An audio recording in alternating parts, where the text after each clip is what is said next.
After weeks of suspense around Gaza invasion, Israel for now has agreed to a request from the US to delay its expected ground assault of Gaza. Israel set aside its plan of full-blown invasion despite announcing its imminence, majorly due to international pressure, political military divisions and concerns over hostages.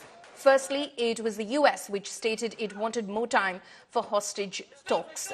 Not just this, airstrikes from Israel have already started weakening Hamas terrorists, plus Israeli army also feared attacks from the Iranian front if it invaded Gaza. Sources also say that Netanyahu is angry at the generals and blames them for what happened during what Israelis are calling the October 7 fiasco. אנחנו בעיצומה של מערכה על קיומנו.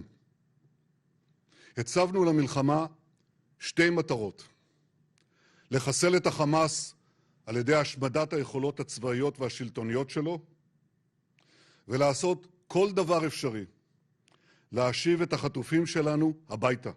אנחנו ממטירים על החמאס אש תופת. כבר חיסלנו אלפי מחבלים, וזאת רק ההתחלה. במקביל אנחנו נערכים לכניסה קרקעית. אני לא אפרט מתי, איך, כמה. אני גם לא אפרט את מכלול השיקולים שאנחנו לוקחים בחשבון, שרובם הגדול כלל לא ידוע לציבור, וכך צריך להיות. אזרחי ישראל, ה-7 באוקטובר היה יום שחור בתולדותינו. נברר עד תום מה קרה בגבול הדרום ובעוטף עזה. המחדל הזה ייבדק עד תום. כולם יצטרכו לתת תשובות, גם אני. אבל כל זה יקרה רק אחרי המלחמה. And here's a ground report that my colleague Shivarur filed from Israel on the preparations afoot for the Gaza invasion. Well, I've just returned from another trip to the southern part of Israel. We were right there on the Gaza front lines. And like I said, the Israeli Defense Forces, they're always ready. The deployment is big. The Israeli Prime Minister, the Defense Forces chiefs have all said we're always ready, for an incursion. But it doesn't happen, on a dime. It has to happen in a calibrated manner. It has to happen, when the time is right. So the finger may be on the button. The deployments may be ready. The experience is there.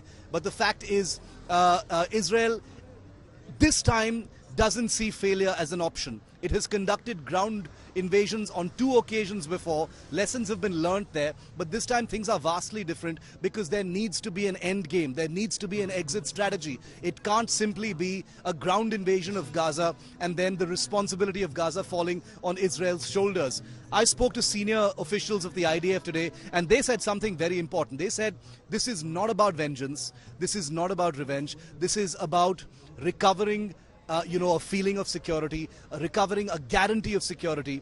And there is unanimity here in Israel that the destruction, the complete obliteration of Hamas is the only way to actually acquire that. So whether that ground operation takes place now, after a few days, there are reports coming in that the United States is trying to persuade Israel to delay any kind of ground operation until civilians are moved out from Gaza. All of these factors will play a role. For now, however, like we've been reporting, limited ground incursions have been taking place by the Israeli Special Forces, but a large-scale ground invasion of Gaza has still not quite taken place. It could happen in the days, the weeks, or even the months ahead. This is a long play. Israel doesn't want to get it wrong this time.